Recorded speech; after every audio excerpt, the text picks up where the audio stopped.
서울의 한 작은 아파트에서 박중호는 창밖을 바라보며 깊은 한숨을 내쉬었다.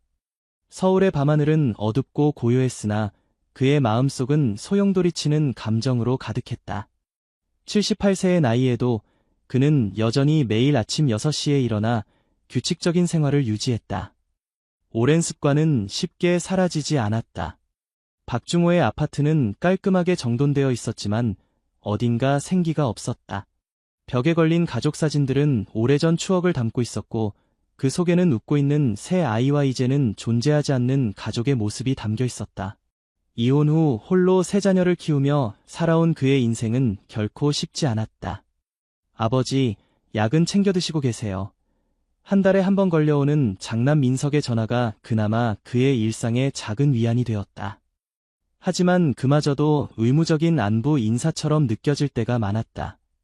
걱정 마라. 나는 괜찮다. 박중호는 항상 같은 대답을 했다. 자식들에게 짐이 되고 싶지 않았다. 그들은 이미 바쁜 자신들의 삶을 살고 있었고 노인이 된 아버지는 그저 가끔 생각나는 존재에 불과했다. 박중호는 평생 열심히 일했다. 작은 건설 회사를 운영하며 돈을 모아 작은 빌딩 한 채를 마련했고 그것이 지금 그의 생활을 유지하는 월세 수입원이 되었다. 물질적으로는 부족함 없는 노후였지만 그의 영혼은 메말라가고 있었다. 사회는 그를 단지 늙은이, 할아버지로만 대했고 지하철에서 양보받는 자리는 그에게 나이 든 것에 대한 상기일 뿐이었다. 박중호 씨, 오늘도 참석하셨네요. 노인복지센터의 이소영 사회복지사가 반갑게 인사했다. 박중호는 무표정한 얼굴로 고개를 끄덕였다. 일주일에 2번, 그는 이곳에 와서 시간을 보냈다. 적어도 집에 혼자 있는 것보다는 나았다. 그날 복지센터는 평소와 달리 활기찼다. 해외 대학생들이 봉사활동으로 방문한다고 했다. 박중호는 별로 관심이 없었다. 젊은이들의 일시적인 선행이 자신의 삶을 어떻게 바꿀 수 있을까 생각했다. 안녕하세요, 할아버지. 갑작스러운 밝은 목소리에 박중호는 고개를 들었다. 그의 앞에는 환한 미소를 지닌 젊은 여성 둘이 서 있었다. 그들의 피부는 어둡고 빛났으며 눈은 크고 맑았다. 저는 지연이고 이쪽은 미나예요. 저희는 서울대학교에서 공부하는 유학생이에요. 더 키가 큰 여학생이 서툰 한국어로 말했다. 그녀의 목소리에는 독특한 억양이 있었지만 그 진심은 확실히 전달되었다. 나이지리아에서 왔어요. 한국 문화와 한국 노인분들을 공경하는 마음을 배우러 왔어요. 미나라고 소개한 여학생이 덧붙였다. 그녀는 조금 더 작고 통통했지만 눈빛은 똑같이 친절했다. 박중호는 무뚝뚝하게 고개를 끄덕였다. 하지만 마음속으로는 조금 놀랐다. 아프리카에서 온 학생들이 왜 한국의 노인들에게 관심을 가질까? 게다가 그들의 한국어 실력이 꽤 괜찮았다. 할아버지, 저희가 오늘 함께 시간을 보내도 될까요? 할아버지의 이야기를 듣고 싶어요. 지연이 부드럽게 물었다. 평소라면 박중호는 거절했을 것이다. 하지만 이상하게도 그날은 달랐다. 이 낯선 외국인 학생들의 관심이 진심으로 느껴졌고 그는 오랜만에 누군가가 자신의 이야기를 듣고 싶어한다는 기분을 느꼈다. 앉거라. 그는 간단히 말했다. 두 여학생은 기쁘게 그의 양옆에 앉았다. 그렇게 시작된 만남은 예상치 못한 방향으로 발전했다. 처음에는 단순한 질문과 대답이었지만 점차 대화는 깊어졌다. 박중호는 자신도 모르게 오랫동안 말하지 않았던 이야기를 털어놓기 시작했다. 아내와의 이혼, 혼자서 새 아이를 키운 고단한 시간들, 그리고 자녀들이 성장한 후 느끼는 공허함까지. 정말 대단하세요, 할아버지.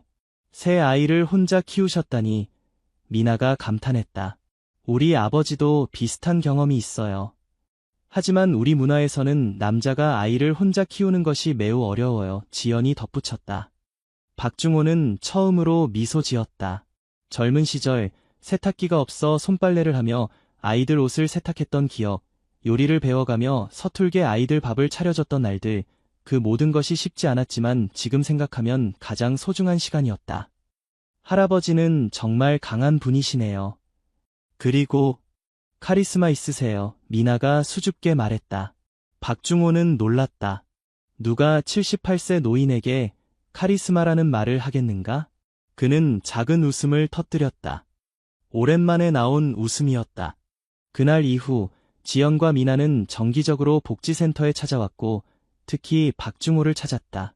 그들은 한국어 실력을 향상시키기 위해 노력했고 박중호는 자신도 모르게 그들의 선생님이 되었다. 그는 올바른 한국어 표현을 가르쳐주고 한국의 역사와 문화에 대해 이야기해 주었다. 할아버지, 저희가 만든 김치찌개 맛보실래요? 어느 날 미나가 작은 통을 들고 나타났다. 그것은 완벽한 맛은 아니었지만 박중호는 오랜만에 누군가가 정성껏 준비한 음식을 먹는 기분이 좋았다. 시간이 흐를수록 박중호는 이 두 젊은 여성들에게 점점 더 애착을 느꼈다. 그들은 단순한 봉사자가 아니었다. 그들은 진심으로 그의 이야기에 귀 기울이고 그의 조언을 소중히 여기며 그의 존재 자체를 인정해 주었다. 오랜만에 박중호는 자신이 누군가에게 필요한 사람이라는 느낌을 받았다. 할아버지, 복지센터 말고 다른 곳에서도 만날 수 있을까요? 저희가 할아버지 집에 방문해도 될까요? 지연이 조심스럽게 물었다. 박중호는 잠시 망설였다. 그의 아파트는 오랫동안 외부인에게 공개되지 않은 사적인 공간이었다. 하지만 그는 점점 더 이 두 젊은 여성들을 신뢰하게 되었고 결국 동의했다. 그의 아파트를 방문한 지연과 미나는 정성껏 준비한 식사를 가져왔고 함께 식사를 하며 더 깊은 대화를 나눴다. 박중호는 자신의 젊은 시절 사진들을 보여주었고 그들은 진심으로 관심을 보였다. 할아버지, 정말 멋진 분이셨네요. 지금도 멋지시지만요. 미나가 젊은 시절 박중호의 사진을 보며 감탄했다. 그렇게 몇 달이 지났다. 박중호의 일상은 완전히 달라졌다. 그는 더 이상 창밖만 바라보며 시간을 보내지 않았다. 지연과 미나와의 만남을 위해 옷을 갖추어 입고 머리를 단정히 하고 때로는 그들을 위해 한국 전통 음식을 준비하기도 했다. 그의 눈에는 다시 생기가 돌아왔다. 아버지, 요즘 표정이 밝아 보이세요. 무슨 좋은 일 있으세요? 오랜만에 방문한 둘째 딸 수진이 물었다. 그냥 좋은 친구들을 만났다. 박중호는 간단히 대답했다. 그는 아직 자신의 자녀들에게 지연과 미나에 대해 자세히 이야기하지 않았다. 왜냐하면 그 자신도 이 관계가 정확히 무엇인지 정의 내리기 어려웠기 때문이다. 어느 봄날 벚꽃이 만발한 한강공원에서 세 사람은 함께 시간을 보내고 있었다. 박중호는 오랜만에 소풍 나온 기분이었다. 지연과 미나는 그를 위해 도시락을 준비했고 그들은 벚꽃 아래에서 이야기를 나누며 웃고 있었다. 할아버지, 아니, 중호씨, 지연이 갑자기 정중하게 말했다. 저희가 할아버지께 말씀드릴 것이 있어요. 박중호는 그들의 진지한 표정을 보고 긴장했다. 혹시 그들이 한국을 떠나야 하는 상황이 되었을까? 갑자기 가슴이 쓰라렸다. 저희 할아버지를 정말 좋아해요. 미나가 말했다. 그녀의 얼굴은 붉게 물들어 있었다. 그냥 친구나 가족처럼이 아니라 더 특별한 감정이에요. 지연이 이어 말했다. 박중호는 당황했다. 그는 귀를 의심했다. 이 젊은 여성들이 무슨 말을 하고 있는 것인가? 나는 78세 노인이다. 너희는 20대 초반이고 이게 무슨 농담이냐? 그는 혼란스러운 표정으로 물었다. 농담이 아니에요. 지연이 진지하게 답했다. 우리 나이지리아에서는 나이 차이가 중요하지 않아요. 마음이 중요해요. 할아버지는 저희에게 너무 소중한 분이에요. 할아버지의 지혜, 인내, 그리고 강인함. 모든 것이 저희를 매료시켰어요. 미나가 덧붙였다. 박중호는 말문이 막혔다. 그는 이런 상황을 상상해 본 적이 없었다. 자신이 누군가에게, 그것도 이렇게 젊고 아름다운 여성들에게 로맨틱한 감정의 대상이 될 수 있다는 생각은 꿈에도 하지 않았다. 이건 말도 안 된다. 너희는 내 손녀뻘이다. 그는 떨리는 목소리로 말했다. 사랑에는 나이가 중요하지 않아요. 지연이 확신의 찬 목소리로 말했다. 우리는 진심이에요. 그리고 미나가 조금 머뭇거리다가 말을 이었다. 우리 나이지리아에서는 한 남자가 여러 명의 여성과 함께하는 것이 가능해요. 저희는 서로 질투하지 않아요.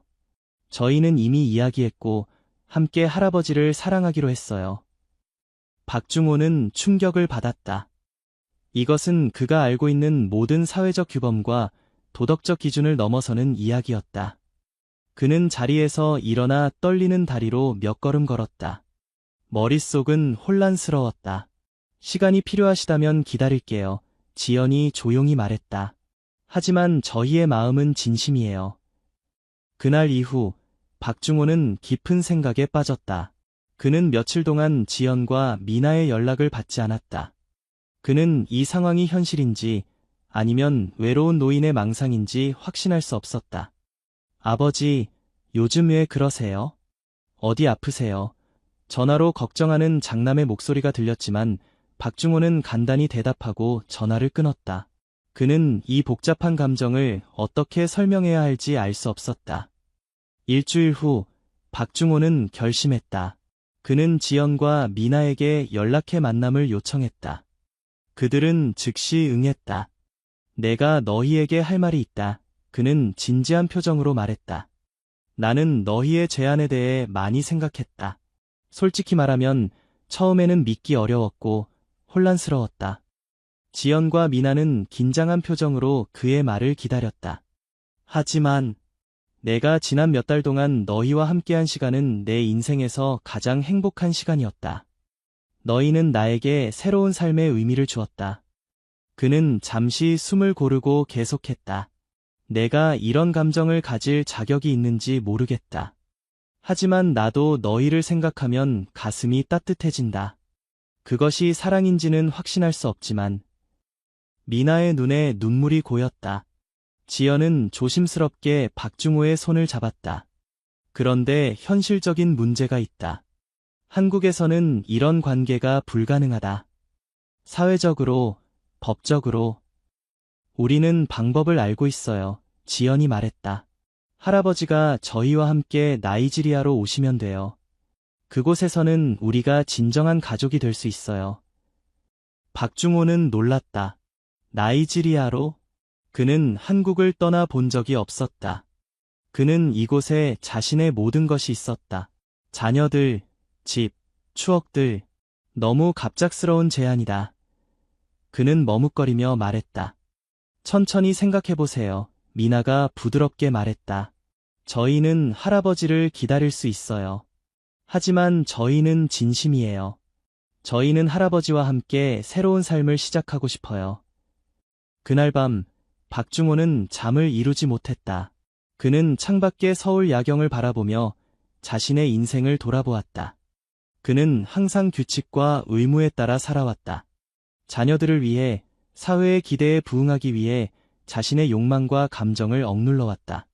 그런데 지금 인생의 황혼기에 이런 기회가 찾아왔다. 이것은 운명의 장난인가? 아니면 마지막 기회인가? 몇 주 동안의 깊은 고민 끝에 박중호는 결심을 굳혔다. 그는 자녀들을 불러 모았다. 내가 중요한 결정을 내렸다. 그는 차분하게 말했다.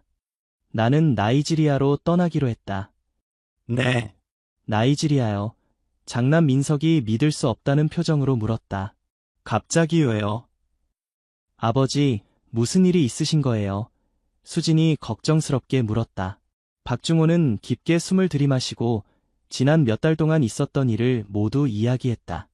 지연과 미나와의 만남, 그들과 함께한 시간, 그리고 그들의 제안까지. 미쳤어요. 아버지, 민석이 소리쳤다. 그들은 아버지의 재산을 노리는 사기꾼일 거예요. 맞아요, 아버지. 그런 젊은 여자들이 왜 78세 노인을 좋아하겠어요? 분명히 다른 목적이 있을 거예요. 셋째 아들 준호도 동의했다. 너희들이 모르는 것이 있다. 박중호는 조용히 말했다. 나는 이미 내 재산을 정리했다. 빌딩은 너희에게 나눠주기로 했고 월세 수입의 일부만 나에게 올 것이다. 그들이 내 재산을 노리는 것이라면 이미 실망했을 것이다.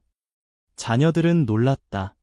그들은 아버지가 이렇게 철저히 준비했다는 사실에 충격을 받았다. 그래도 안 돼요. 아버지. 수진이 눈물을 글썽이며 말했다. 아버지 나이에 그런 먼 나라에 가시면 건강은 어떻게 하시려고요? 의료 시스템도 한국만큼 좋지 않을 거예요. 나는 내 선택을 했다. 박중호의 목소리에는 단호함이 있었다. 평생 나는 가장으로서, 아버지로서 의무를 다했다. 이제는 나 자신을 위해 살고 싶다. 남은 시간이 얼마 없다는 것을 알고 있다. 그 시간을 행복하게 보내고 싶다. 자녀들은 계속해서 반대했지만 박중호의 결심은 확고했다. 마침내 그들은 아버지의 결정을 존중해야 한다는 것을 깨달았다. 그들은 여전히 걱정했지만 아버지의 행복을 위해 물러섰다. 적어도 정기적으로 연락은 주세요. 수진이 아버지를 꼭 안으며 말했다. 그래, 약속한다. 박중호는 딸의 등을 토닥이며 대답했다. 마침내 모든 준비가 끝났다. 박중호는 자신의 아파트를 정리하고 필요한 서류를 준비하고 나이지리아 비자를 신청했다. 지연과 미나는 모든 과정에서 그를 도왔고 나이지리아에서의 새로운 삶에 대해 설명해 주었다. 할아버지, 우리 마을은 아부자 근처에 있어요.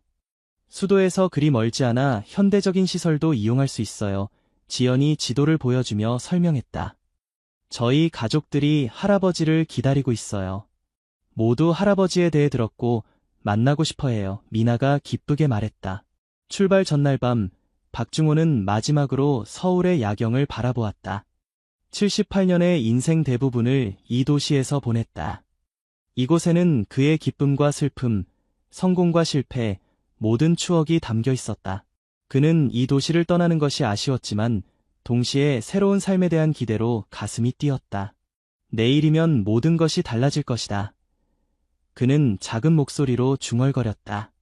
다음 날 인천국제공항에는 박중호의 자녀들과 지연, 미나가 함께 있었다. 박중호는 3명의 자녀를 각각 꼭 안아주었다. 걱정하지 마라. 나는 괜찮을 것이다. 그는 미소를 지으며 말했다. 비행기가 이륙하는 순간 박중호의 마음은 묘한 감정으로 가득 찼다. 두려움과 기대, 슬픔과 설렘이 교차했다. 하지만 그는 지연과 미나의 손을 잡고 있었고 그들의 따뜻한 손길에서 힘을 얻었다. 나이지리아에 도착한 첫날, 박중호는 문화적 충격을 받았다. 모든 것이 달랐다. 날씨, 음식, 사람들, 언어. 하지만 지연과 미나의 가족들은 그를 열렬히 환영했다. 그들은 박중호를 위해 특별한 환영 행사를 준비했고 그를 존경과 사랑으로 대했다. 이분은 우리 마을의 새로운 어르신이십니다. 우리 모두 존경으로 맞이합시다. 지연의 아버지가 마을 사람들에게 소개했다. 박중호는 자신이 이방인이 아닌 존경받는 어른으로 대접받는 것에 감동했다. 한국에서는 단지 늙은이로 취급받았지만 여기서는 그의 나이와 경험이 존중받았다. 우리 마을에서는 나이든 어르신들이 가장 존경받아요. 미나가 설명했다. 할아버지는 여기서 중요한 분이에요. 처몇 달은 적응하는 시간이었다. 박중호는 새로운 환경, 음식, 기후에 익숙해져야 했다. 언어 장벽도 있었지만 그는 점차 기본적인 요르바어를 배우기 시작했다. 지연과 미나는 그의 적응을 돕기 위해 최선을 다했고 그들의 가족들도 그를 자신들의 일원으로 받아들였다. 전통적인 의식에 따라 박중호는 지연과 미나와 결혼했다. 그것은 한국에서는 상상할 수 없는 일이었지만 이곳에서는 자연스러운 문화적 관습이었다. 마을 사람들은 축하하며 그들의 결합을 축복했다. 이제 우리는 진짜 가족이에요. 결혼식 날 미나가 행복에 겨워 말했다. 박중호는 감격에 겨워 눈물을 흘렸다. 한국에서는 상상할 수 없었던 새로운 삶이 시작되었다. 박중호는 지연과 미나와 함께 작은 집에서 살기 시작했다. 그 집은 크지 않았지만 아늑하고 따뜻했다. 마을 근처에는 작은 상점들이 있었고 그들은 박중호의 경험과 지식을 바탕으로 작은 가게를 열기로 했다. 한국식 잡화점이었다. 한국에서 온 물건들을 팔면 어떨까요? 지연이 제안했다. 많은 사람들이 한국 문화에 관심이 있어요. 박중호는 동의했고 한국에서 정기적으로 물건을 들여와 판매하는 작은 사업을 시작했다. 한국의 라면, 과자, 화장품, 그리고 한류 관련 상품들은 현지인들에게 인기가 있었다. 특히 젊은이들 사이에서 한국 문화에 대한 관심이 높았기 때문에 그들의 가게는 점차 성공하기 시작했다. 할아버지, 아니 여보, 미나가 어느 날 수줍게 그를 불렀다. 그녀는 아직도 가끔 할아버지라고 부르곤 했다. 우리에게 기쁜 소식이 있어요. 박중호는 호기심 어린 표정으로 그녀를 바라보았다. 저, 임신했어요. 미나가 행복한 미소를 지으며 말했다. 박중호는 충격을 받았다. 78세의 아버지가 된다는 것은 상상조차 하지 못했다. 그는 한동안 말을 잇지 못했다. 괜찮으세요? 지연이 걱정스럽게 물었다. 나, 아버지가 된다고? 그는 마침내 중얼거렸다. 이게 가능한 일인가? 네, 의사 선생님이 확인해 주셨어요. 미나가 대답했다. 할아버지가 너무 놀라실까봐 걱정했어요. 박중호의 눈에서 눈물이 흘렀다.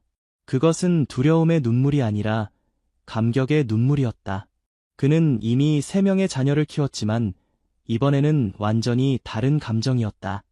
그것은 마치 인생의 새로운 챕터가 열리는 것 같았다. 그러나 더 놀라운 소식이 기다리고 있었다. 몇 주 후, 지연도 자신이 임신했다는 사실을 알게 되었다. 두 여성이 거의 같은 시기에 임신한 것이다. 이게 어떻게 가능한 일이지? 박중호는 깊은 충격에 빠졌다. 그는 자신의 나이에 한 번의 임신도 기적이라고 생각했는데 2번이라니. 할아버지는 특별한 분이에요. 지연이 장난스럽게 말했다. 한국의 강한 기운을 가지고 계시나 봐요. 박중호는 웃음을 터뜨렸다. 그는 이 상황이 믿기지 않았지만 동시에 엄청난 행복감을 느꼈다. 78세의 쌍둥이 아버지가 된다니 누가 상상이나 했을까? 임신 소식은 마을 전체에 퍼졌고 모두가 이 특별한 일을 축하했다. 박중호는 지연과 미나를 더욱 소중히 여기며 그들이 편안하게 지낼 수 있도록 모든 노력을 기울였다. 그는 한국에서의 경험을 살려 임산부를 위한 특별한 음식을 준비하고 집안일을 도맡아 했다. 할아버지, 너무 무리하지 마세요. 지연이 걱정스럽게 말했다. 할아버지도 쉬셔야 해요. 괜찮다. 나는 아직 건강하다. 박중호는 미소 지으며 대답했다. 그는 실제로 나이지리아에 온 이후 더 건강해진 것 같았다. 새로운 환경, 행복한 결혼 생활, 그리고 아버지가 된다는 기대감이 그에게 활력을 주었다. 예정일이 다가오면서 박중호는 점점 더 긴장했다.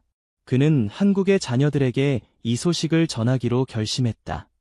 처음에는 어떻게 말해야 할지 고민했지만 결국 직접적으로 이야기하기로 했다. 민서가, 내가 중요한 소식이 있다. 그는 영상통화로 장남에게 말했다. 나, 곧 아버지가 될 것 같다. 영상 속 민석의 표정은 완전히 얼어붙었다. 네, 무슨 말씀이세요? 지연과 미나, 둘 다 임신했다. 박중호는 조심스럽게 말했다. 민석은 말을 잇지 못했다. 그의 뒤에서 수진이 화면으로 다가왔다. 아버지, 농담이세요? 그게 어떻게 가능해요? 수진이 충격받은 목소리로 물었다.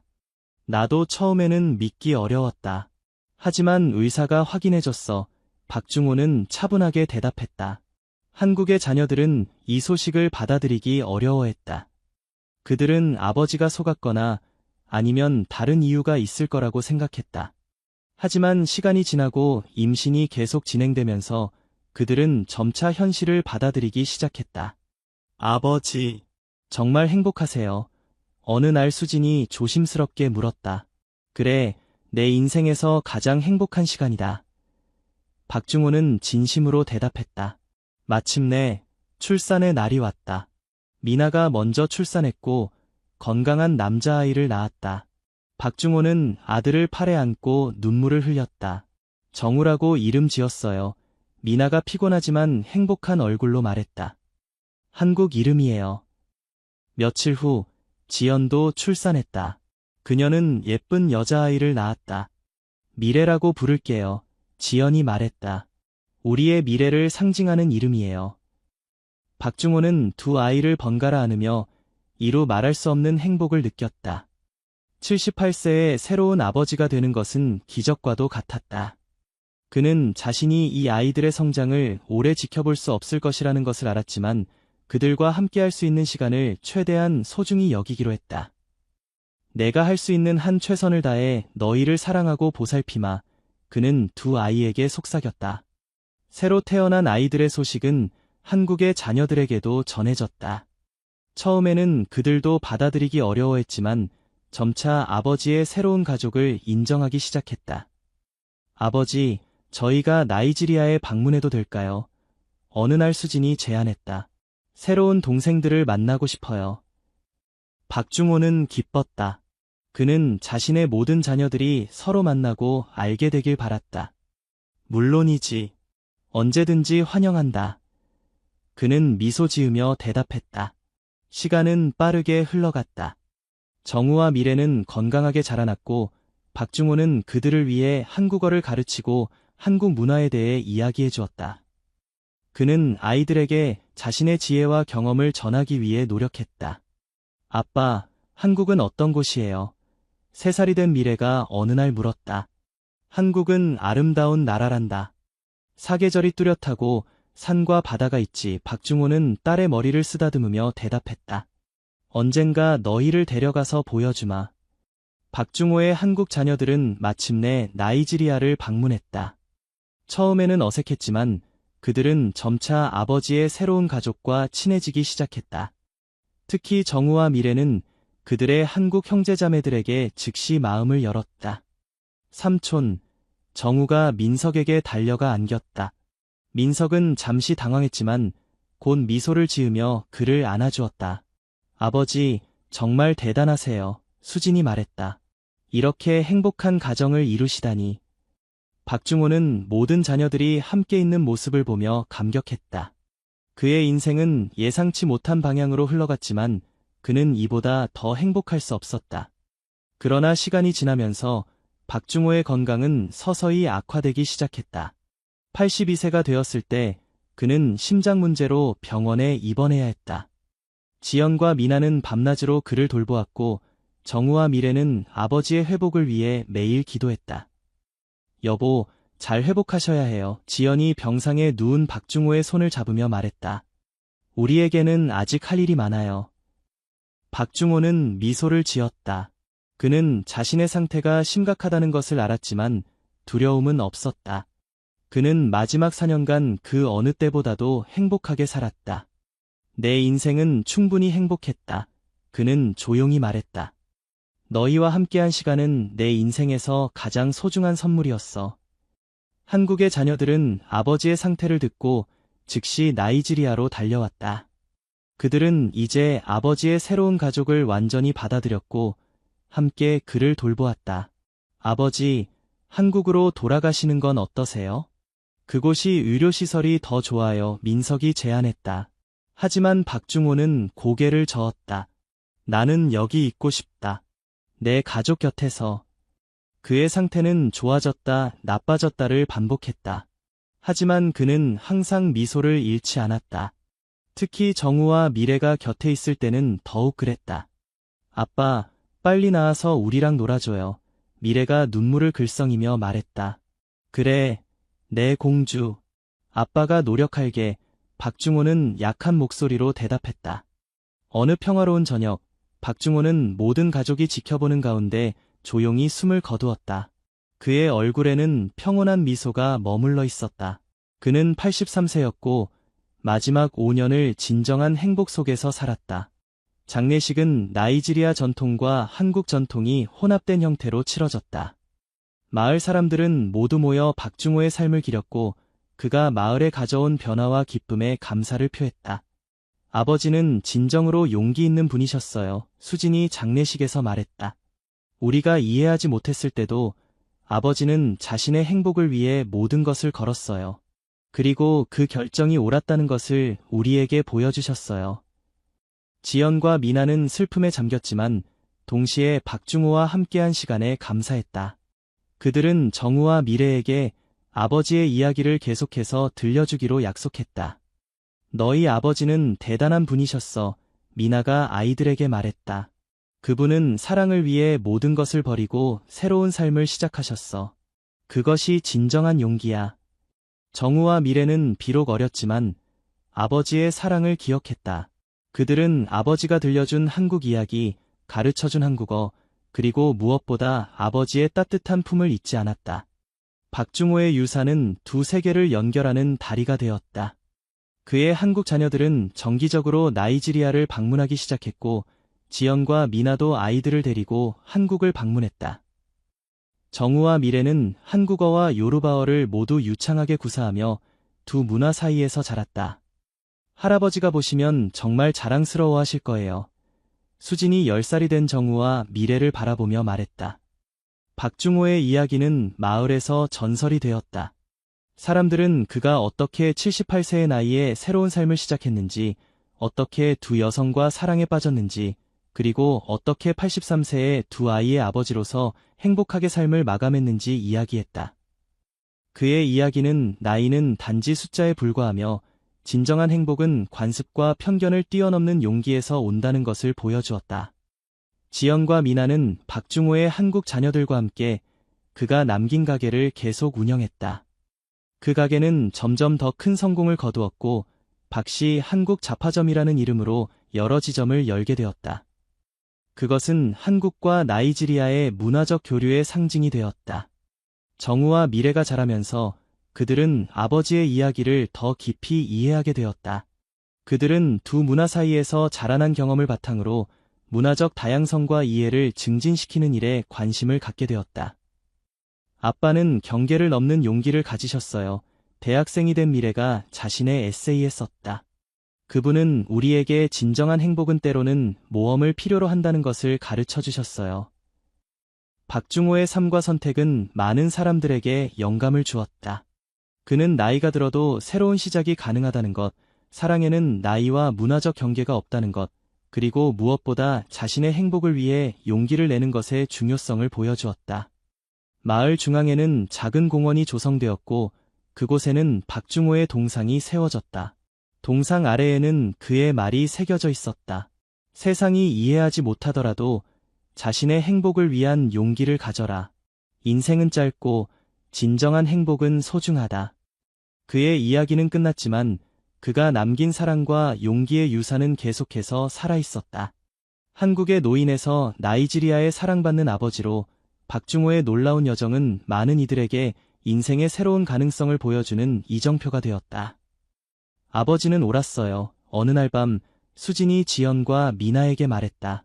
행복은 때로 가장 예상치 못한 곳에서 찾아오네요. 세 여성은 미소를 교환하며 그들 모두의 삶을 변화시킨 한 남자를 생각했다. 박중호, 78세의 새로운 삶을 시작하고 83세의 완전한 행복 속에서 떠난 남자. 그의 이야기는 끝났지만 그가 남긴 사랑의 메시지는 영원히 계속될 것이다. 안개가 자욱한 한국의 산속, 오래된 절이 고요하게 자리하고 있었다.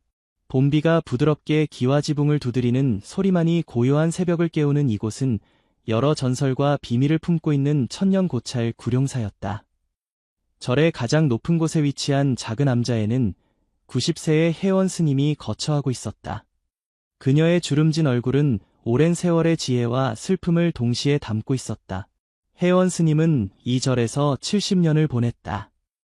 20세에 출가하여 평생을 이곳에서 불법을 공부하고 수행하며 살아온 그녀는 이제 절의 가장 연로한 스님이자 모든 사람들이 존경하는 구룡사의 정신적 지주였다. 그녀의 맑은 눈빛은 깊은 산속의 맑은 호수처럼 투명했고 그 속에는 누구도 헤아릴 수 없는 깊이가 있었다. 구룡사는 백두산 기슭에 위치한 고찰로 천년의 역사를 자랑했다. 고즈넉한 자연 속에 자리한 이 절은 수많은 전쟁과 역사적 사건들을 목격해왔다. 100년 전만 해도 이곳은 많은 순례자들이 찾는 명소였지만 전쟁과 근대화의 물결 속에서 점차 그 명성이 흐려졌다. 그러나 산속 깊은 곳에 위치한 이 절은 여전히 많은 비밀과 전설을 간직하고 있었다. 절 주변에는 오래된 전설이 많았다. 달이 밝은 밤에는 작은 불빛들이 산 전체를 떠다닌다는 이야기, 깊은 밤 절 어딘가에서 아이들의 울음소리가 들린다는 이야기, 그리고 이 절에서 기도하면 불가능한 소원도 이루어진다는 이야기 등이 전해져 내려왔다. 마을 사람들은 이 모든 전설의 중심에 구룡사가 있다고 믿었고, 그 비밀을 알고 있는 유일한 사람이 바로 혜원 스님이라고 생각했다. 그날은 유난히 안개가 짙었다. 아침 예불을 마친 후 혜원 스님은 갑자기 절 뒤편의 작은 동산으로 향했다. 젊은 스님들이 놀란 눈으로 바라보는 가운데 그녀는 도구를 가져와 조용히 땅을 파기 시작했다. 아무도 감히 질문을 던지지 못했다. 혜원 스님의 행동에는 항상 이유가 있었고 그 이유는 언제나 깊고 현명했기 때문이다. 스님, 도와드릴까요? 젊은 수련자 중 한 명인 지연이 조심스럽게 물었다. 지연은 20대 초반의 젊은 여성으로 5년 전 출가하여 혜원 스님 밑에서 수행 중이었다. 그녀는 혜원 스님을 깊이 존경했고 스님의 모든 행동에서 가르침을 찾으려 노력했다. 혜원 스님은 고개를 저었다. 이건 내가 해야 할 일이다. 그녀의 목소리는 나이에 비해 단단하고 확고했다. 땅을 파는 일은 노구에게 쉽지 않았지만 스님의 손길은 결코 멈추지 않았다. 마침내 약 반 미터 깊이에서 그녀는 작은 비단 보따리를 꺼냈다. 오래된 천 조각으로 쌓인 그 물건은 수십 년의 세월을 견뎌온 듯했다. 비단 보따리는 한때 선명했을 파란색이 이제는 바래고 낡아 있었지만 여전히 그 안에 소중한 무언가를 품고 있는 것처럼 보였다. 혜원 스님은 느린 걸음으로 법당으로 돌아왔다. 법당은 구룡사에서 가장 오래된 건물로 천년의 세월 동안 수많은 기도와 의식이 이루어진 신성한 공간이었다. 그곳에서 그녀는 보따리를 조심스럽게 풀었다. 안에는 누렇게 변색된 아기 옷 한 벌이 들어있었다. 너무 작은 옷이었다. 갓 태어난 아이의 것이었을 그 옷을 바라보는 혜원 스님의 눈에는 말로 표현할 수 없는 깊은 슬픔이 스쳐 지나갔다. 아기 옷은 한때 화려했을 자수가 놓인 한복이었다. 작은 저고리와 바지, 그리고 아기의 머리를 감쌌을 작은 보네까지 모두 갖추어져 있었다. 그 옷에는 오래전 누군가가 정성스럽게 수놓은 작은 꽃무늬가 있었고 한쪽 소매에는 작은 글씨로 이름이 새겨져 있었다. 서윤. 그녀는 아무 말 없이 법당 중앙의 화로에 그 옷을 넣고 불을 붙였다. 그리고 천천히 마치 영혼을 위로하듯 독경을 시작했다. 그녀의 목소리는 처음에는 작고 떨렸지만 점차 강해지며 법당을 가득 채웠다. 그것은 기도가 아니라 깊은 애도의 표현이었다. 나무 아미타불, 나무 아미타불. 혜원 스님의 목소리는 오랜 세월 동안 수많은 경전을 외워온 깊이와 힘이 있었다. 그녀는 눈을 감은 채 완전히 기도에 집중했고 법당 안에 있던 다른 스님들도 자연스럽게 그녀의 기도에 동참했다. 불꽃이 아기 옷을 태우자 이상하게도 법당 안이 갑자기 더 밝아진 것 같았다. 그것은 마치 작은 불빛이 법당 전체를 감싸는 듯한 느낌이었다. 그리고 잠시 동안 매우 희미하게 아이의 웃음소리가 들리는 것 같았다. 하지만 그 소리는 곧 사라졌고 법당은 다시 고요해졌다. 스님, 그게 무엇이었습니까? 의식이 끝난 후 지연이 조심스럽게 물었다. 그녀의 눈에는 호기심과 함께 약간의 두려움이 서려 있었다. 혜원 스님은 잠시 침묵했다. 그녀의 눈은 멀리 과거를 바라보는 듯했다. 과거의 상처야. 때가 되면 알게 될 거다. 그녀의 대답은 짧았지만 그 안에는 깊은 의미가 담겨 있었다. 그날 밤부터 구룡사에는 이상한 일들이 일어나기 시작했다. 기도하러 온 사람들이 갑자기 정신을 잃거나 몸에 설명할 수 없는 상처가 생기는 일이 발생했다. 한 불자는 새벽 기도 중에 갑자기 정신을 잃고 쓰러졌는데 깨어난 후에는 자신의 팔에 작은 손가락 자국 같은 멍이 들어있다고 말했다. 또 다른 방문객은 법당에서 기도하던 중 갑자기 등에 뜨거운 통증을 느꼈고 나중에 확인해보니 등에 긴 상처가 나 있었다. 가장 불안하게 만든 것은 밤마다 들려오는 아이의 울음소리였다. 그 소리는 마치 절 어딘가에서 울리는 듯했지만 아무리 찾아도 그 근원을 발견할 수 없었다. 아이의 울음소리는 보통 자정 무렵에 시작되어 약 1시간 동안 계속되었다. 그 소리는 때로는 슬프고 때로는 분노에 찬 것 같았다. 젊은 스님들은 불안에 떨었지만 혜원 스님만은 평온했다. 그녀는 마치 이 모든 일을 예상했던 것처럼 보였다. 그녀는 여전히 매일 같은 시간에 일어나 예불을 드리고 명상을 하고 절을 찾는 불자들을 맞이했다. 그녀의 행동은 조금도 변함이 없었다. 스님, 이상한 일들이 많이 일어나고 있어요. 마을 사람들이 두려워합니다. 지연이 걱정스럽게 말했다. 그녀는 절을 찾는 사람들의 수가 점점 줄어들고 있다는 사실을 알게 되었다. 혜원 스님은 잠시 눈을 감았다가 천천히 떴다. 모든 일에는 이유가 있다. 오래된 업보가 드러나는 것일 뿐이다. 그녀의 목소리는 차분했다. 업보라니요? 무슨 뜻인가요? 지연은 더 알고 싶었다. 이 세상의 모든 행동에는 결과가 따른다. 좋은 행동에는 좋은 결과가, 나쁜 행동에는 나쁜 결과가 뒤따르지. 하지만 그 결과는 즉시 나타나지 않을 수도 있다. 때로는 수십 년, 심지어 여러 생을 거쳐서야 나타나기도 한다. 혜원 스님은 잠시 말을 멈추고 지연을 바라보았다. 이 절에는 오래된 업보가 있다.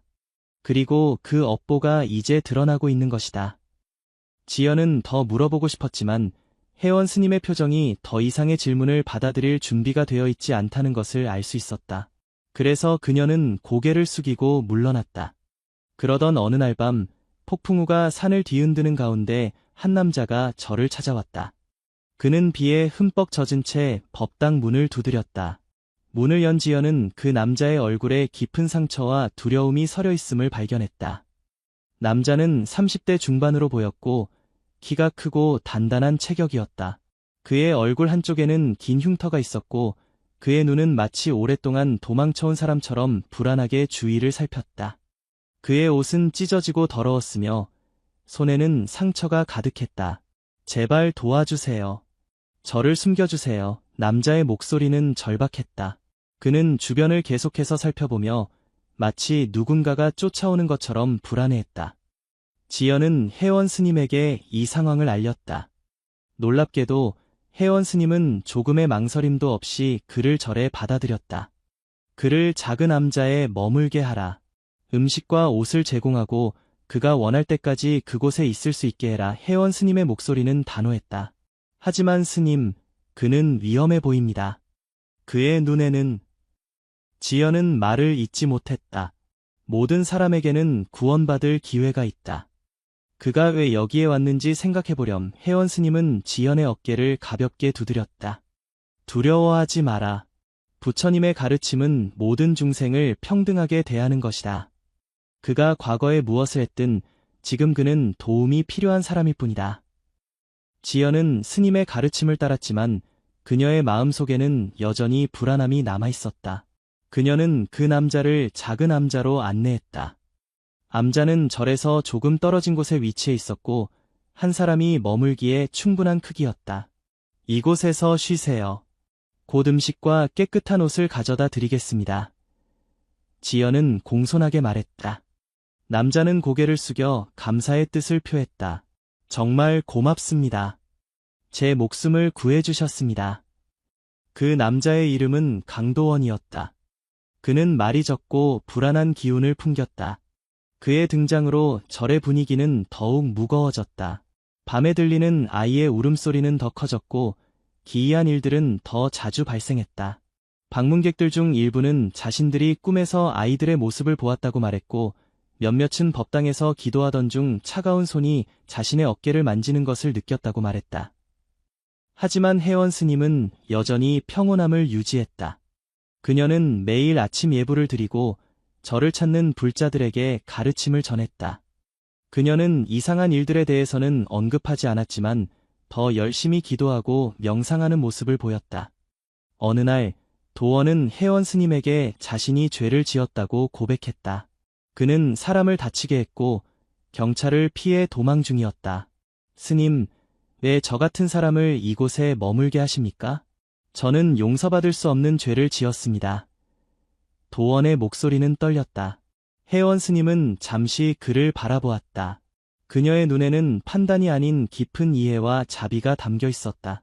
세상에 용서받을 수 없는 죄는 없다. 다만 진정한 회개가 없을 뿐이지. 하지만 제가 한 일은 저는 사람을 다치게 했습니다. 제 분노 때문에, 제 어리석음 때문에. 도원은 말을 잇지 못했다. 내가 과거에 무엇을 했든 중요한 것은 지금 내가 어떤 선택을 하느냐는 것이다. 과거는 바꿀 수 없지만 미래는 내 손에 달려 있다. 혜원 스님은 부드럽게 말했다. 진정한 회개는 단순히 자신의 죄를 인정하는 것이 아니라 그것을 바로잡기 위해 행동하는 것이다. 도원은 혜원 스님의 말에 깊이 생각했다. 그의 눈에서는 눈물이 흘러내렸다. 저는 정말로 후회합니다. 제가 어떻게 하면 제 잘못을 바로잡을 수 있을까요? 그것은 내 마음이 알고 있다. 내 마음의 소리에 귀를 기울여 보아라. 혜원 스님은 미소를 지었다. 여기서 조금 더 머물며 생각해 보아라.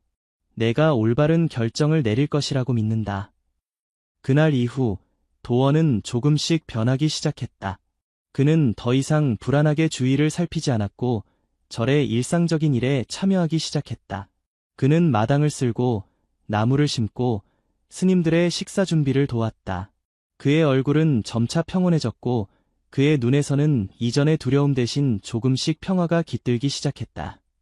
그날 오후 한 노부인이 절을 찾았다. 그녀는 지팡이에 의지한 채 천천히 법당으로 들어왔다. 혜원 스님이 그녀를 맞이했다. 노부인은 70대 후반으로 보였고 허리는 굽었지만 눈빛은 여전히 강인했다. 그녀는 오래된 한복을 입고 있었고 손에는 작은 보따리를 들고 있었다. 스님, 저는 멀리서 왔습니다. 제 아이를 찾으러 왔습니다. 노부인의 목소리는 떨렸다. 혜원 스님은 노부인의 손을 잡았다. 어떤 아이를 찾고 계신가요? 50년 전 이 절에서 태어난 제 아이입니다. 갓 태어나 숨을 거두었지요. 당시 이 절에 계셨던 스님께서 아이를 이곳에 묻어주셨다고 들었습니다. 노부인의 눈에서는 오랜 슬픔의 눈물이 흘러내렸다. 저는 오랫동안 이곳을 찾지 못했습니다. 하지만 최근에 꿈에서 제 아이가 저를 부르는 소리를 들었습니다. 그래서 용기를 내어 이곳을 찾아왔습니다. 혜원 스님의 얼굴이 굳어졌다. 그녀는 노부인을 자신의 방으로 안내했다. 그곳에서 그들은 오랜 시간 이야기를 나눴다. 아무도 그 대화의 내용을 알지 못했지만 나중에 노부인이 나올 때는 그녀의 얼굴이 평온해 보였다. 지연은 노부인이 떠난 후 혜원 스님에게 물었다. 스님, 그 노부인은 누구입니까? 혜원 스님은 잠시 침묵했다. 그녀는 과거의 증인이다. 이제 모든 것이 드러나야 할 때가 왔다. 그날 밤 혜원 스님은 젊은 스님들을 모아놓고 긴 이야기를 시작했다. 그것은 구룡사의 어두운 역사에 관한 것이었다. 오래전 전쟁과 기근이 이 나라를 뒤덮었을 때 많은 어머니들이 자신의 아이를 살릴 수 없었다. 그들 중 일부는 마지막 희망으로 이 절에 아이를 데려왔다. 하지만 우리도 그들을 모두 살릴 수는 없었다. 많은 아이들이 이곳에서 생을 마감했고 그들의 작은 영혼은 이 산에 남겨졌다. 스님들은 충격에 빠져 서로를 바라보았다.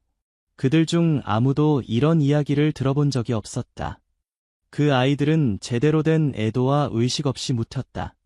그들의 영혼은 아직도 이곳을 떠돌고 있다. 그들이 울음소리를 내는 것이다. 혜원 스님의 목소리는 무거웠다. 그럼 스님이 며칠 전에 땅을 파신 것은? 지연이 떨리는 목소리로 물었다. 그렇다. 내가 처음 이 절에 왔을 때 그곳에 한 아이가 묻혀 있었다. 내가 오늘 만난 노부인의 아이였다. 나는 그 아이의 옷을 찾아 적절한 의식을 치러주려 했던 것이다. 혜원 스님은 깊은 한숨을 내쉬었다. 하지만 그것은 시작에 불과하다. 이 절 주변에는 수십 명의 아이들이 묻혀 있다. 그들은 모두 적절한 위령제를 받지 못했고 그들의 영혼은 아직도 이곳을 떠돌고 있다. 그럼 최근에 일어나는 일들은? 한 젊은 스님이 물었다. 그렇다. 그 아이들의 영혼이 우리에게 도움을 청하는 것이다. 그들은 자신들의 존재를 인정받고 제대로 된 의식을 통해 이 세상을 떠나고 싶어 한다. 모든 스님들은 충격과 슬픔에 잠겼다. 그들은 자신들이 살고 있는 절이 이런 어두운 역사를 갖고 있다는 사실을 알지 못했다. 하지만 혜원 스님의 이야기를 들으며 그들은 이제 매일 밤 들리는 울음소리의 의미를 이해하게 되었다. 우리는 무엇을 해야 합니까? 지연이 물었다. 우리는 그 아이들을 위한 대규모 천도제를 열어야 한다. 그들의 영혼을 위로하고 그들이 평화롭게 다음 생으로 갈 수 있도록 도와야 한다. 혜원 스님의 목소리는 결연했다. 다음 날, 한 예언자가 절을 찾아왔다. 그는 자신이 꿈에서 계시를 받았다며 이 절에 오래된 원한이 서려 있다고 말했다. 그는 혜원 스님에게 경고했다. 예언자는 60대 중반의 남성으로 흰 도복을 입고 있었다. 그의 눈은 깊고 통찰력이 있었으며 그의 목소리는 마치 멀리서 들려오는 것처럼 신비로웠다. 많은 영혼들이 이 세상으로 돌아오려 합니다. 그들은 자신들이 겪은 부당한 죽음에 대한 복수를 원합니다. 예언자는 심각한 표정으로 말했다. 그들의 원한은 깊고 그 힘은 강합니다.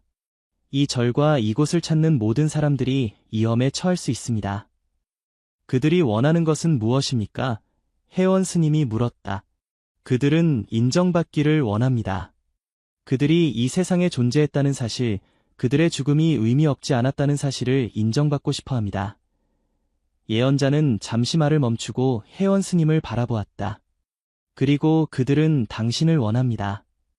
저를요? 혜원 스님은 놀라지 않는 듯했다. 그렇습니다. 당신은 이 절의 비밀을 알고 있는 마지막 사람입니다. 당신은 그들과 연결되어 있습니다. 그들은 당신을 통해 이 세상과 소통하려 합니다. 혜원 스님은 고개를 끄덕였다. 저는 이미 알고 있었습니다. 꿈속에서 그들이 저를 찾아왔습니다. 예언자는 한숨을 내쉬었다. 조심하십시오. 이러한 영혼들은 때로는 위험할 수 있습니다. 그들의 분노와 슬픔은 이해할 수 있지만 그들이 이 세상에 해를 끼치도록 해서는 안 됩니다. 혜원 스님은 깊이 생각한 후 대규모 천도제를 준비하기로 결정했다. 그녀는 모든 스님들과 함께 7일 동안의 기도와 의식을 계획했다. 이 소식이 퍼지자 수많은 불자들과 주변 마을 사람들이 동참하겠다고 나섰다. 준비는 빠르게 진행되었다.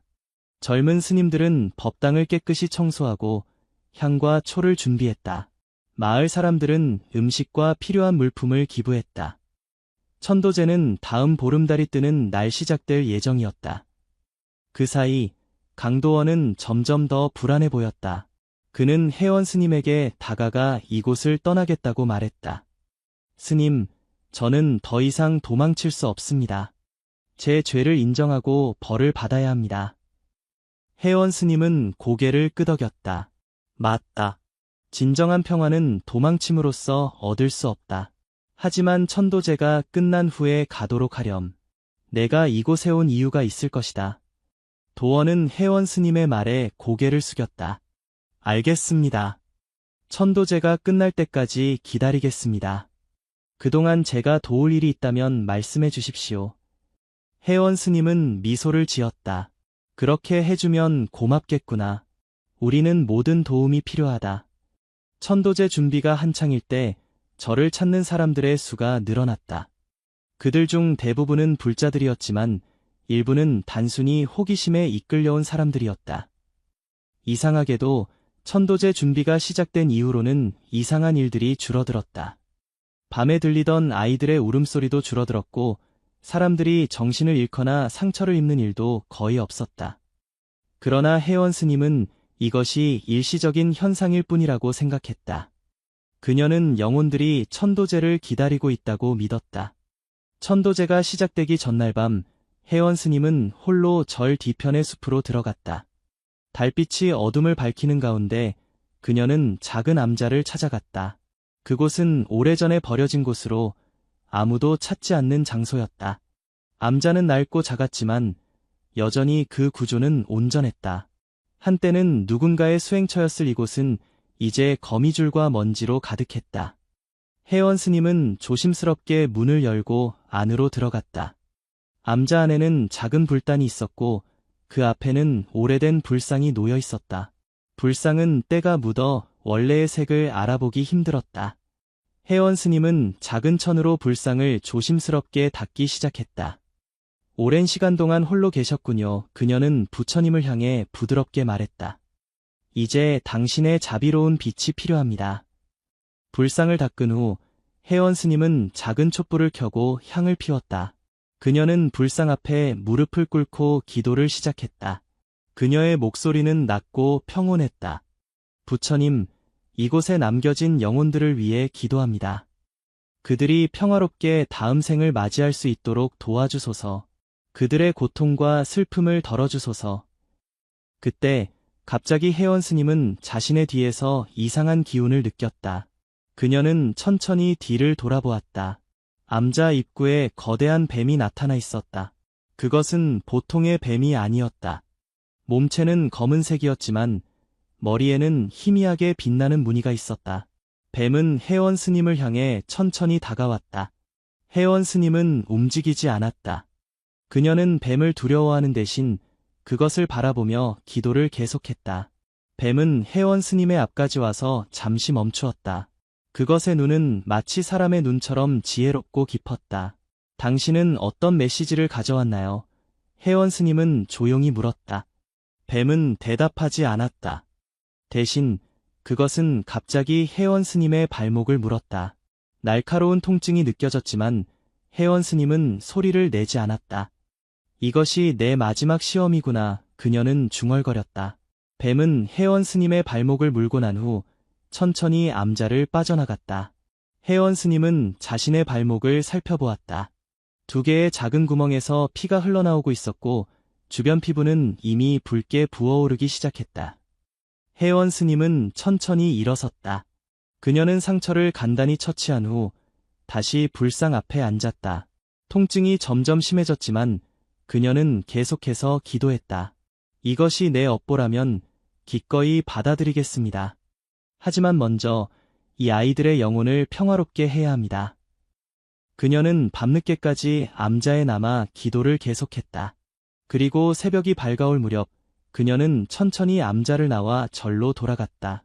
다음 날 아침 지연은 혜원 스님이 법당에 나타나지 않자 걱정되어 그녀의 방을 찾았다. 그곳에서 그녀는 의식이 희미한 채 누워있는 혜원 스님을 발견했다. 그녀의 발목은 심하게 부어 있었고 검은 독이 퍼져 있었다. 스님, 빨리 병원에 가셔야 합니다. 지연은 울부짖었다. 혜원 스님은 천천히 눈을 떴다. 아니다. 이것은 내가 받아들여야 할 업보다. 걱정하지 말고 천도제 준비를 계속하렴. 하지만 스님, 이대로 두면 위험합니다. 독이 퍼지고 있어요. 지연의 눈에는 눈물이 고여 있었다. 지연아, 모든 일에는 이유가 있다. 이것은 내가 겪어야 할 시련이다. 두려워하지 마라. 혜원 스님의 목소리는 약했지만 단호했다. 지연은 할 수 없이 스님의 뜻을 따랐다. 그녀는 다른 스님들에게 혜원 스님의 상태를 알렸고 그들은 모두 걱정하며 그녀를 위해 기도했다. 혜원 스님의 상태는 시간이 지날수록 악화되었다. 하지만 그녀는 병원에 가기를 거부했다. 대신 그녀는 남은 힘을 모아 천도제를 준비했다. 그녀는 약초를 이용해 독의 확산을 늦추려 했지만 그것은 임시방편일 뿐이었다. 천도제 첫날 수많은 사람들이 구룡사를 찾았다. 법당은 사람들로 가득 찼고 많은 이들이 절 마당에까지 자리를 잡았다. 혜원 스님은 비록 몸이 약해졌지만 의식을 이끌기 위해 자리에서 일어났다. 그녀는 천천히 법당 중앙으로 걸어나갔다. 그녀의 걸음은 불안정했고 얼굴은 창백했다. 하지만 그녀의 눈은 여전히 깊고 맑았다. 오늘 우리는 이 절에서 생을 마감한 모든 영혼들을 위해 기도합니다. 그들이 평화롭게 다음 생을 맞이할 수 있도록 우리 모두 마음을 모아 기도합시다. 혜원 스님의 기도는 깊고 진실했다. 그녀는 모든 영혼들에게 용서를 구하고 그들이 평화를 찾을 수 있기를 빌었다. 법당에 있던 모든 사람들은 그녀의 기도에 깊이 감동받았다. 의식이 진행되는 동안 이상한 일이 일어났다. 법당 안이 갑자기 차가워졌고 촛불들이 동시에 깜박였다. 그리고 순간 매우 희미하게 아이들의 웃음소리가 들리는 것 같았다. 혜원 스님은 미소를 지었다. 그들이 우리의 기도를 듣고 있습니다. 천도제는 7일 동안 계속되었다. 매일 밤 법당에서는 깊은 기도와 명상이 이어졌다. 혜원 스님은 비록 건강이 악화되었지만 모든 의식에 참여했다. 그녀는 자신의 고통을 무시한 채 오직 영혼들을 위한 기도에만 집중했다. 마지막 날 혜원 스님은 자신의 모든 제자들을 불러 모았다. 그녀의 얼굴은 창백했지만 눈빛만은 여전히 맑고 강했다. 내 사랑하는 제자들아, 나는 곧 이 세상을 떠날 것이다. 하지만 두려워하지 말아라. 죽음은 또 다른 시작일 뿐이다. 지연과 다른 스님들은 눈물을 흘렸다. 그들은 스승이 자신의 생명을 희생하여 영혼들을 구하고 있다는 것을 알고 있었다. 스님, 제발 병원에 가시자요. 아직 늦지 않았습니다. 지연이 간절히 말했다. 혜원 스님은 부드럽게 웃었다. 아니다, 지연아. 이것은 내가 선택한 길이다. 내가 이 절에 와서 처음 본 것이 바로 그 아이의 묘였다. 그때부터 나는 이 아이들의 영혼을 위로해주겠다고 약속했다. 이제 그 약속을 지킬 때가 왔다. 그녀는 천천히 자신의 마지막 가르침을 전했다. 그것은 자비와 용서, 그리고 모든 생명을 존중하는 것에 관한 이야기였다. 이 세상에는 많은 아픔과 슬픔이 있다. 하지만 우리가 진정한 자비의 마음을 가진다면 그 어떤 어둠도 이겨낼 수 있다. 기억하거라, 미움은 결코 미움으로 소멸되지 않는다. 오직 사랑만이 미움을 녹일 수 있다. 혜원 스님은 잠시 말을 멈추고 깊은 숨을 내쉬었다. 그녀의 목소리는 점점 약해졌다. 지연아, 내가 내 뒤를 이어 이 절을 이끌어주기 바란다. 내 안에는 깊은 자비와 지혜가 있다. 내가 그것을 잘 활용하여 많은 사람들을 도울 수 있기를 바란다.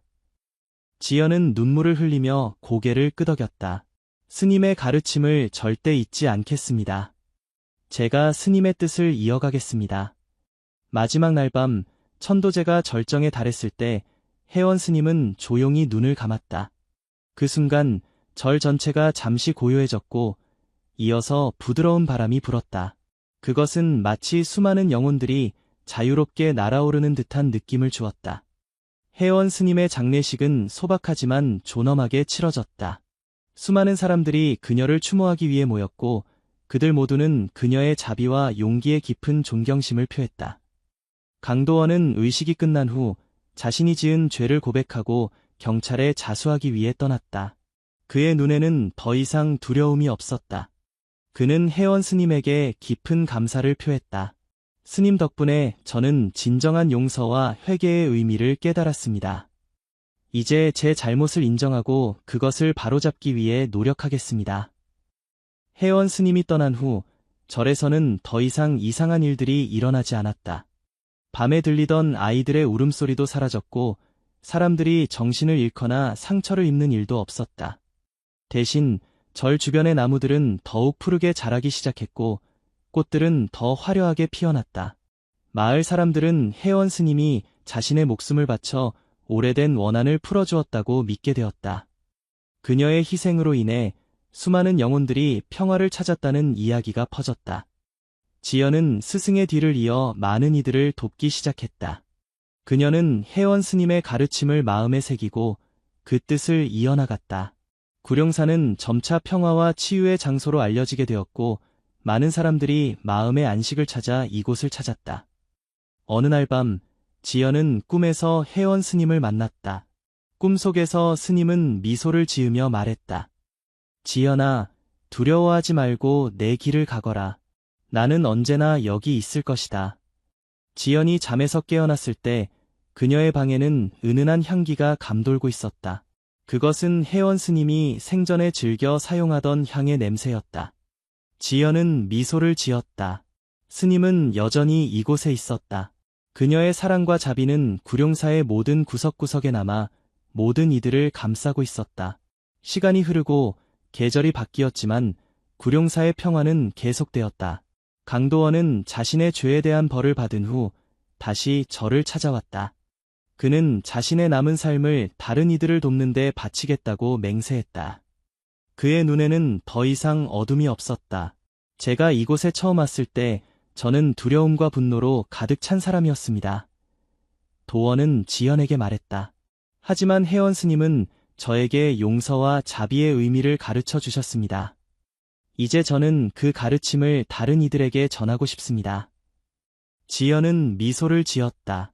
혜원 스님은 늘 모든 사람에게는 변화할 수 있는 가능성이 있다고 말씀하셨어요. 당신의 변화는 그 말씀이 진실임을 증명합니다. 도원은 출소 후 어려운 환경에 처한 청소년들을 위한 센터를 설립했다. 그는 자신의 경험을 바탕으로 그들이 올바른 길을 찾을 수 있도록 도왔다. 그의 센터는 희망의 빛이라는 이름으로 불렸고 그곳에서 많은 젊은이들이 새로운 삶을 시작했다. 노부인도 가끔 저를 찾아와 명상을 하곤 했다. 그녀는 이제 자신의 아이가 평화롭게 쉬고 있다는 것을 알았다. 그녀의 오랜 아픔도 서서히 치유되고 있었다. 제 아이가 태어났을 때 저는 너무 어렵고 가난했습니다. 노부인은 지연에게 말했다. 저는 그를 제대로 돌볼 수 없었고 결국 이곳에 데려왔습니다. 그가 숨을 거두었을 때 저는 그를 위해 아무것도 해줄 수 없었습니다. 평생 동안 그 죄책감을 안고 살았습니다. 지연은 노부인의 손을 잡았다. 이제 그 아이는 평화를 찾았습니다. 그리고 당신도 자신을 용서해야 합니다. 당신은 최선을 다했습니다. 노부인은 눈물을 흘리며 고개를 끄덕였다. 혜원 스님이 제게 그러셨어요. 이제 저도 그것을 믿으려고 합니다. 구룡산은 이제 슬픔과 고통, 그리고 치유와 희망이 공존하는 장소가 되었다. 그곳은 혜원 스님의 정신이 살아 숨쉬는 곳이었다. 그녀의 이야기는 많은 이들에게 전해졌고 그녀의 자비와 희생은 영원히 기억될 것이다. 밤이 깊어질 때 가끔 부드러운 바람이 저를 감싸고 지나간다. 그것은 마치 혜원 스님이 여전히 이곳을 지키고 있는 듯한 느낌을 준다. 그녀의 영혼은 구룡사의 모든 곳에 스며들어 이곳을 찾는 모든 이들에게 평화와 위안을 전해주고 있다. 지연은 이제 많은 스님들을 이끄는 위치가 되었다. 그녀는 스승인 혜원 스님의 가르침을 따라 모든 생명을 존중하고 사랑하는 방법을 제자들에게 전했다. 구룡산은 점점 더 많은 사람들이 찾는 평화의 성지가 되었고 혜원 스님의 이야기는 세대를 넘어 전해지게 되었다. 어느 봄날 한 여행자가 절을 찾아왔다. 그는 자신을 역사학자라고 소개하며 절의 역사에 대해 연구하고 있다고 말했다. 이 절에는 특별한 이야기가 있다고 들었습니다.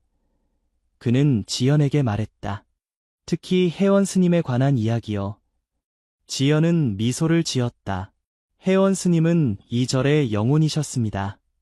그분의 이야기는 길고 깊습니다. 역사학자는 호기심 어린 눈으로 지연을 바라보았다. 그분에 대해 더 알고 싶습니다. 특히 그분이 이 절의 오래된 비밀을 어떻게 해결하셨는지요. 지연은 잠시 생각했다. 그녀는 혜원 스님의 이야기가 어떻게 전해져야 할지 고민했다. 그것은 단순한 이야기가 아니라 깊은 교훈과 의미를 담고 있는 것이었다. 스님의 이야기는 사랑과 자비, 그리고 희생에 관한 것입니다. 지연은 천천히 말을 이었다. 그분은 이 세상의 모든 생명이 소중하다고 가르치셨습니다. 심지어 이미 떠난 영혼들도 마찬가지로요. 역사학자는 깊이 고개를 끄덕였다. 그분의 가르침은 지금 이 시대에도 여전히 유효하군요. 그렇습니다. 혜원 스님의 가르침은 시대를 초월합니다. 그것은 인간의 본질적인 가치에 관한 것이니까요. 그들의 대화는 오래 계속되었다. 지연은 혜원 스님의 이야기를 상세히 들려주었고 역사학자는 모든 것을 꼼꼼히 기록했다. 그의 눈에는 깊은 존경심이 담겨 있었다. 이 이야기는 반드시 많은 사람들에게 전해져야 합니다. 그는 말했다. 혜원 스님의 자비와 용기는 우리 모두에게 영감을 줄 것입니다. 지연은 미소를 지었다. 그것이 바로 스님이 원하셨던 것입니다. 그분의 이야기가 다른 이들에게 희망과 용기를 주는 것이요. 역사학자가 떠난 후 지연은 혜원 스님의 묘소를 찾았다. 그곳은 절 뒤편의 조용한 언덕에 위치해 있었다. 그녀는 스님의 묘 앞에 꽃을 놓고 기도했다. 스님, 당신의 이야기가 이제 더 많은 사람들에게 전해질 것입니다. 당신의 자비와 사랑이 세상을 밝히는 빛이 되기를 바랍니다. 지연이 기도를 마치고 일어났을 때 그녀는 묘소 주변에 작은 꽃들이 피어 있는 것을 발견했다. 그것은 전에 본 적 없는 희귀한 꽃들이었다. 지연은 놀라움과 함께 미소를 지었다. 그것은 마치 혜원 스님이 그녀의 기도에 응답하는 것 같았다. 혜원 스님이 떠난 지 10년이 지난 어느 날, 구룡사는 특별한 의식을 준비했다. 그것은 스님의 사랑과 희생을 기리는 의식이었다. 전국 각지에서 많은 사람들이 모여들었고, 절은 촛불로 가득 찼다. 지연은 의식의 중심에 서서 스승의 이야기를 천천히 들려주었다. 그녀의 목소리는 법당을 가득 채웠고, 모든 이들은 깊은 감동에 빠졌다. 혜원 스님은 자신의 생명을 바쳐 수많은 영혼들을 구했습니다. 그녀의 자비와 용기는 우리 모두에게 큰 가르침을 남겼습니다. 오늘 우리는 그 가르침을 기억하고 우리 자신의 삶에서도 그 빛을 이어갈 것을 약속합니다. 의식이 끝나갈 무렵 갑자기 부드러운 바람이 불어와 법당의 모든 촛불을 흔들었다. 하지만 이상하게도 불은 꺼지지 않고 더 밝게 빛났다. 모든 사람들이 놀라움에 숨을 죽였다. 그 순간 법당 한가운데서 희미한 빛이 나타났다. 그것은 점점 커지더니 마침내 혜원 스님의 모습이 희미하게 드러났다. 그녀는 미소를 짓고 있었고 그 주위로 작은 불빛들이 반짝이고 있었다. 그것은 마치 어린 영혼들이 그녀와 함께 있는 것 같았다. 환영은 오래 지속되지 않았다. 잠시 후 빛은 서서히 사라졌다. 하지만 그 짧은 순간에 모든 사람들은 깊은 평화와 위안을 느꼈다. 지연의 눈에는 눈물이 가득 고였다. 스승님은 여전히 우리와 함께 계십니다. 그녀는 떨리는 목소리로 말했다. 그리고 그녀가 구한 영혼들도 마찬가지입니다. 그날 이후 구룡사는 더욱 신성한 장소로 여겨졌다. 사람들은 그곳에서 기적적인 치유와 내면의 평화를 경험했다고 말했다. 혜원 스님의 이야기는 점점 더 멀리 퍼져나갔고 그녀의 자비와 희생의 정신은 수많은 사람들에게 영감을 주었다. 강도원은 자신의 센터를 통해 수백 명의 어려운 아이들을 도왔다. 그는 종종 아이들에게 혜원 스님의 이야기를 들려주며 어떤 어둠도 사랑의 빛으로 이겨낼 수 있다고 가르쳤다. 그의 인생은 완전히 변화되었고 그는 자신의 어두운 과거가 오히려 더 많은 빛을 가져왔다고 믿게 되었다. 그가 센터에서 일을 시작한 지 몇 년 후 한 어린 소년이 그의 관심을 끌었다. 그 소년은 부모를 잃고 거리에서 살아가던 아이였다. 소년의 눈에는 강도원이 한때 가졌던 것과 같은 분노와 두려움이 있었다. 내 이름이 뭐니? 도원은 부드럽게 물었다. 서윤입니다. 소년은 낮은 목소리로 대답했다. 도원은 놀라움을 감출 수 없었다. 그것은 혜원 스님이 발견한 아기 옷에 새겨져 있던 이름이었다.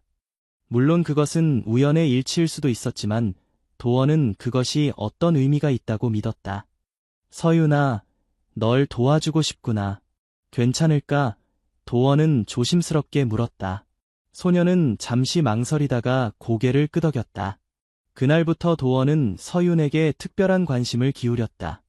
그는 소년이 학교에 다닐 수 있도록 도왔고 그에게 삶의 중요한 가치들을 가르쳤다. 시간이 흐르면서 서윤은 점점 더 밝고 자신감 있는 아이로 변해갔다. 그는 도원을 마치 아버지처럼 따랐고 그의 가르침을 열심히 받아들였다. 서윤이 고등학교를 졸업할 무렵 그는 자신의 꿈을 도원에게 말했다. 저도 선생님처럼 어려운 아이들을 돕고 싶어요. 그들에게 희망을 주고 싶어요. 도원은 감동하여 눈물을 흘렸다. 그는 서윤을 꼭 안아주며 말했다. 넌 반드시 그 일을 해낼 거야. 내 안에는 특별한 빛이 있어. 서윤은 결국 사회복지학을 전공하고 도원의 센터에서 함께 일하게 되었다. 그들은 함께 더 많은 아이들에게 도움의 손길을 내밀었고 희망의 빛 센터는 점점 더 유명해졌다. 어느 날 서윤은 구룡사를 방문하기로 결심했다.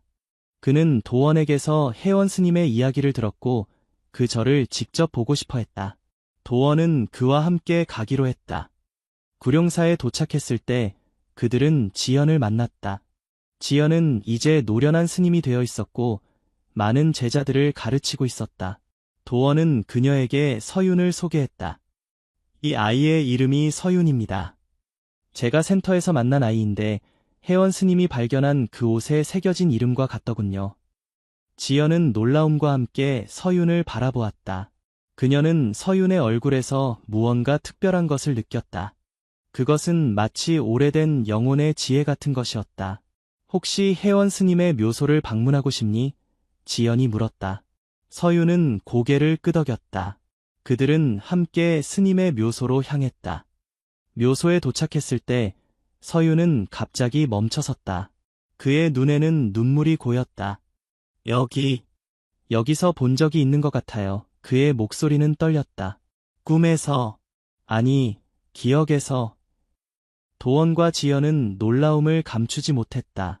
서윤은 계속해서 말했다. 제가 태어났을 때 어머니는 저를 이곳에 데려왔다고 해요. 하지만 저는 너무 약해서 곧 숨을 거두었대요. 그리고 여기에 묻혔다고. 하지만 그것은 제 이야기가 아니라 어머니가 저에게 들려준 이야기였어요. 제 친형에 관한 이야기였죠. 그 아이도 저와 같은 이름을 가졌었어요. 도원과 지연은 서로를 바라보았다. 그들은 그것이 단순한 우연이 아니라는 것을 느꼈다. 혜원 스님의 영향력은 이렇게 다양한 방식으로 계속되고 있었다. 세월이 흘러 서윤은 도원의 뒤를 이어 희망의 빛 센터의 책임자가 되었다. 그는 더 많은 센터를 열고 더 많은 아이들에게 도움을 주었다.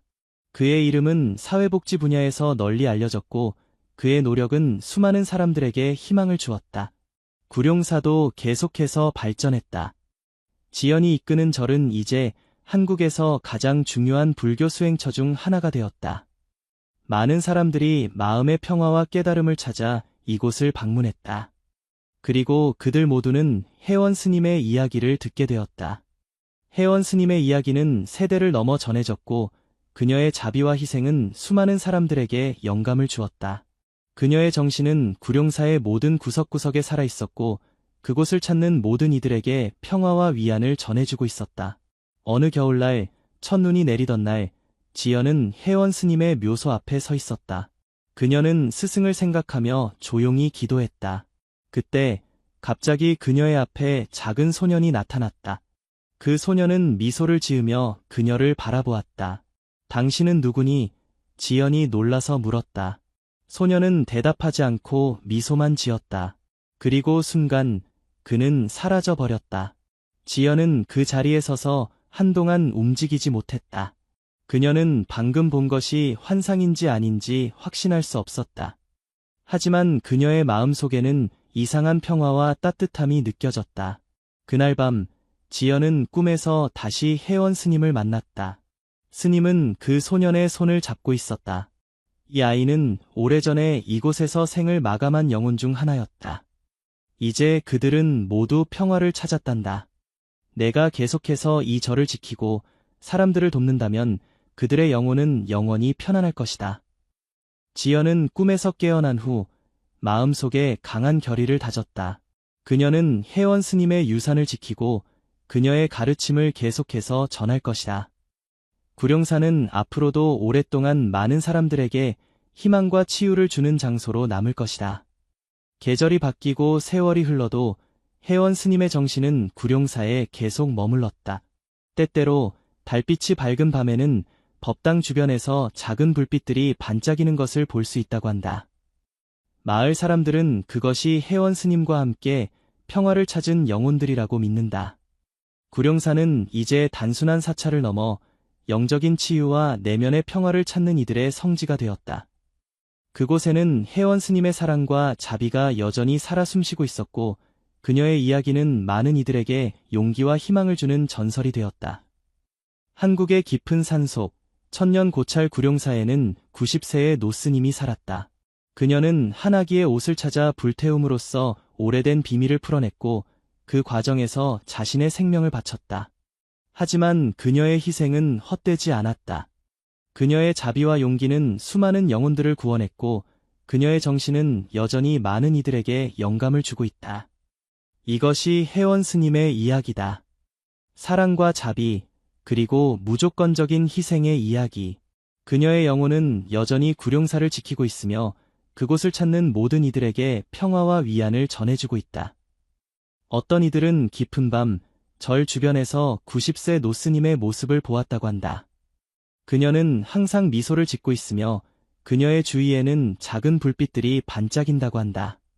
그것은 마치 그녀가 여전히 이곳에서 영혼들을 보살피고 있는 것 같다.